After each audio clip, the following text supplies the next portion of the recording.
استطاعت نہیں رکھتا۔ اگرچہ بھارت میں شائع ہونے والی سائنسی و طبی موضوعات پر شائع ہونے والی کتابیں اس مانگ کو پورا کر سکتی ہیں، مگر دونوں ممالک آلو، پیاز اور کیلے وغیرہ کی تجارت تو کر سکتے ہیں، لیکن اخبارات، رسائل اور کتابوں کی دو طرفہ تجارت دونوں ممالک کی اسٹیبلشمنٹس کو اس وقت مناسب نہیں لگتی۔ مبادہ ایک دوسرے کی کتابیں اور اخبارات پڑھ کے کہہ دیں، ذہن نہ صاف ہونے لگ جائیں۔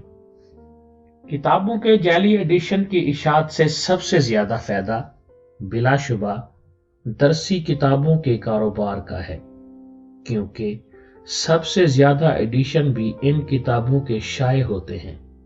درسی مواد کی مانگ ہمیشہ زیادہ اور رسد ہمیشہ کم رہتی ہے۔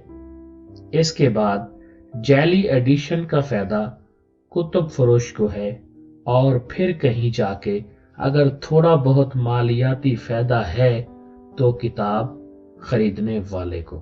کتابوں کی جعلی اشاعت ختم تو نہیں، البتہ کم ہو سکتی ہے اگر نصابی کتابوں کی قیمتیں سبسڈی دے کر کم رکھنے اور ضروری غیر ملکی نصابی کتابوں کے مقامی اشاعتی حقوق کے حصول میں حکومتیں اپنا مؤثر کردار ادا کریں۔ اس سلسلے میں نیشنل بک فاؤنڈیشن جیسے اداروں کے مینڈیٹ اور دائرہ اشاعت میں اضافے سے بھی کچھ فائدہ ہو سکتا ہے۔ کتابیں درآمد کرنے کے قوانین کو بھی زیادہ آسان بنانے سے فرق پڑ سکتا ہے، اور سب سے زیادہ فرق کاپی رائٹس اور سائبر قوانین کے مؤثر اور مسلسل نفاذ سے آ سکتا ہے۔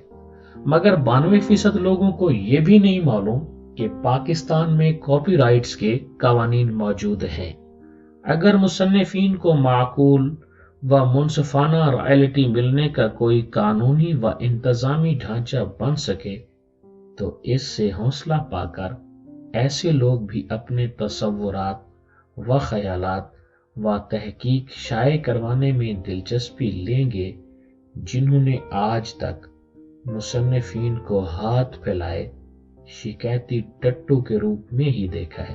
اور اب تو انٹرنیٹ پر ڈیجیٹل پائریسی کے روپ میں ایک اور بے لگام کتابی دہشت گردی شروع ہو چکی ہے۔ سنا ہے 2004 سے کسی سرکاری Pakistan intellectual property rights organization یعنی پیپرو کا بھی وجود ہے۔ کیا کسی کو اس کے دفتر کا پتہ یا فون نمبر یا اہلکاروں کا نام معلوم ہے؟ پیپرو، تم کہاں ہو؟